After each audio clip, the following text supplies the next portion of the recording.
사랑하는 새벽나라 친구 여러분 안녕하세요. 여러분들과 함께 금요일 말씀을 묵상할 노희태 목사입니다. 기도는 여러분들에게 어떤 의미가 있습니까? 예수님께서는 하나님의 아들이심과 동시에 하나님의 본체셨음을 우리는 기억을 해야 됩니다.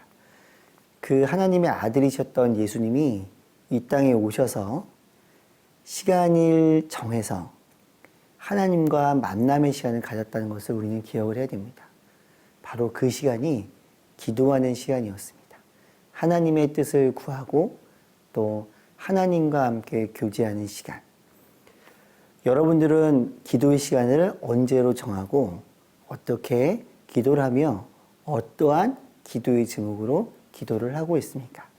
오늘 본문 말씀을 통해서 우리는 어떻게 무엇을 위해 기도해야 될지에 대해서 살펴보게 될 것입니다. 오늘 말씀의 제목은 일어나 기도할 때야입니다.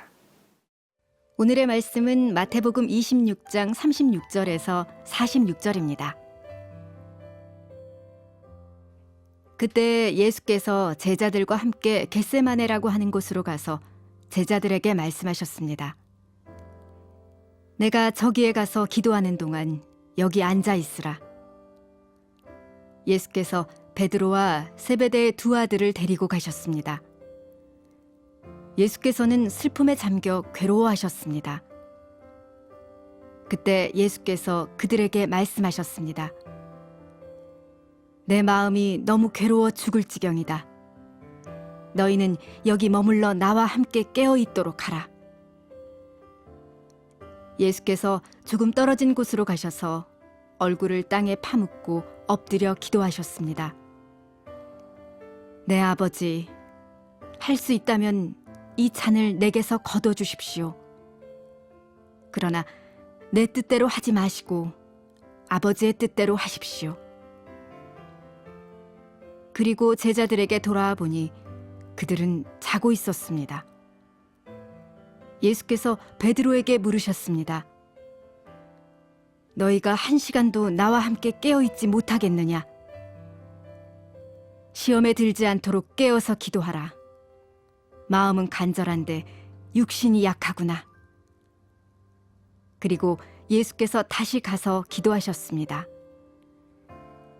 내 아버지, 내가 마시지 않고서는 이 잔이 내게서 떠날 수 없다면 아버지의 뜻대로 해주십시오. 예수께서 돌아와 보니 제자들은 또 잠이 들어 있었습니다. 그들은 너무 졸려서 눈을 뜰 수 없었습니다. 그래서 예수께서 그들을 두고 또다시 가셔서 세 번째로 똑같은 기도를 하셨습니다. 그러고는 제자들에게 돌아와 말씀하셨습니다. 이제는 자고 쉬라. 보라, 때가 가까이 왔다. 인자가 배반당해 죄인들의 손에 넘겨지게 됐구나. 일어나라, 가자. 보라, 저기 나를 넘겨줄 사람이 가까이 오고 있다. 예수님께서는 공생의 기간 동안 4번의 유월절을 맞이하셨습니다. 그때마다 예루살렘에 올라오셨죠. 저희가 지금 보고 있는 본문의 배경도 유월절입니다. 4번의 유월절 중에 마지막 유월절, 십자가를 지기 위해 예루살렘에 방문한 유월절입니다. 일요일에 입성하셨고요. 월요일에는 성전을 정화하셨습니다. 화요일과 수요일에는 여러 가지 논쟁의 일들이 있었죠. 그리고 오늘은 목요일의 일들 중에 마지막에 일어나는 일입니다. 제자들의 발을 씻기시고 제자들과 마지막 만찬을 나누신 이후에 예수님께서는 겟세마네 동산으로 나아가십니다. 그곳에서 무엇을 하셨냐? 기도를 하셨습니다. 기도할 때 어떤 그 마음으로 기도의 자리 가운데로 나아갔을까요? 오늘 본문 말씀을 읽다 보면 여러 가지 예수님의 느낌, 예수님의 마음을 나타내는 단어들이 있습니다. 슬픔에 잠겨 괴로워하셨다. 괴로워 죽을 지경이셨다. 예수님은 기도의 자리를 가운데 나아가면서 그 마음 가운데에는 평안함보다는 슬픔과 괴로움이 더 많았던 것 같습니다. 자, 어떻게 기도하셨을까요? 39절 말씀입니다. 예수께서 조금 떨어진 곳으로 가셔서 얼굴을 땅에 파묻고 엎드려 기도하셨습니다. 내 아버지, 할 수 있다면 이 잔을 내게서 거둬 주십시오. 그러나 내 뜻대로 하지 마시고 아버지 뜻대로 하십시오. 자, 이 기도를 할 때는 목요일이었습니다. 금요일에 어떤 일이 있었냐면 예수님께서 십자가에 달려서 돌아가신 날입니다. 예수님은 미래를 알고 있었습니다. 우리는 한 치 앞도 모르기 때문에 그냥 예수님의 마음을 이야기하기 쉽지 않을 수도 있습니다. 예수님은 그 다음날 일어날 일을 알고 계셨습니다. 오늘 39절에 나오는 잔이라는 단어를 어떤 의미인가? 예수님께서 받으셔야 할 고난과 고통, 예수님이 십자가를 지실 일들을 나타내는 것입니다. 솔직하게 나아갑니다. 슬프고 괴롭고 그 마음을 있는 그대로 들고 나아가서 하나님께 고백합니다. 이 잔을 가능하다면 제게서 옮겨주십시오. 하지만 정말 중요한 표현, 하나님의 뜻이라면 하나님의 뜻대로 행하시옵소서. 여러분들의 기도 제목은 무엇입니까?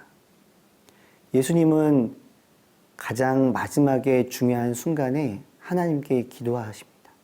하나님, 나를 통해 하나님의 뜻을 이루어 주시옵소서. 내가 마셔야 되는 잔이 고난과 힘듦의 잔일지라도 하나님의 뜻을 향해서 나아가겠습니다. 여러분들에게 있는 기도 제목은 무엇이고 하나님께서 여러분들에게 어떠한 기도를 하기 원하십니까?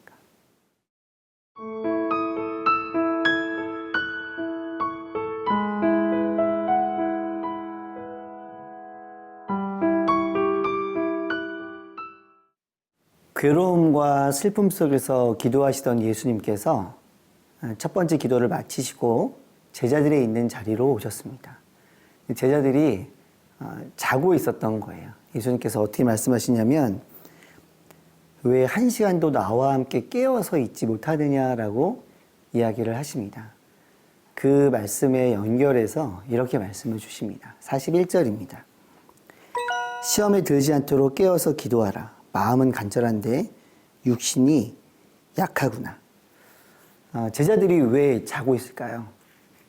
여러분 그 도서관이나 학교에 가면은 여러분들이 잘 때가 있잖아요.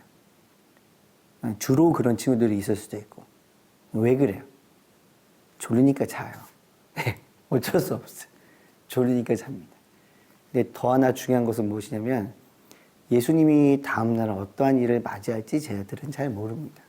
그리고 그 의미도 잘 몰라요. 그건 나중에 알게 되는 거겠죠.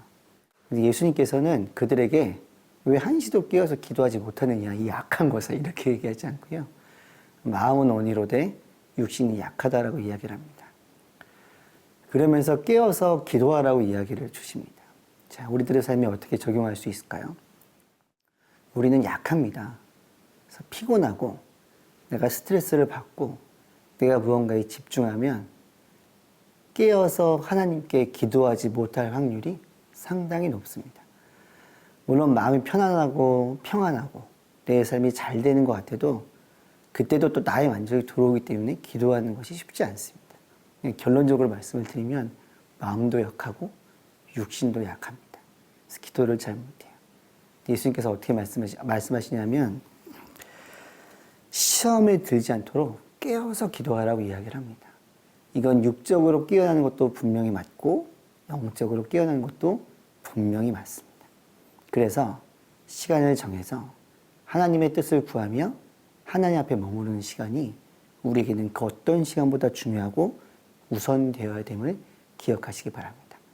십자가 앞에서 그 마음을 다 들고 나아가서 기도하셨던 예수님처럼 공생의 기간 동안 하나님과 기도하며 교제했던 예수님처럼 기도의 자리에서 하나님의 손을 잡고 세상을 향해 걸어나가는 여러분들이 되기를 축복합니다. 기도하겠습니다. 하나님, 우리는 연약합니다. 그래서 우리는 넘어집니다. 좋을 때는 좋아서 하나님을 기억하지 못하고 힘들 때는 너무 힘들다고 기도를 뒤로 미루고 나의 쉼, 나의 평안을 먼저 잡을 때가 많습니다. 하지만 하나님, 아무리 내 안에 믿음이 있고 확신이 있다 할지라도 기도하지 않으면 하나님과 동행할 수 없음을, 기도해야만 하나님의 뜻을 구하며 하나님의 뜻을 이루며 살 수 있음을 다시 한번 알게 되었습니다. 기도하는 우리 모두가 되게 인도하여 주옵소서. 예수님의 이름으로 기도드렸습니다. 아멘.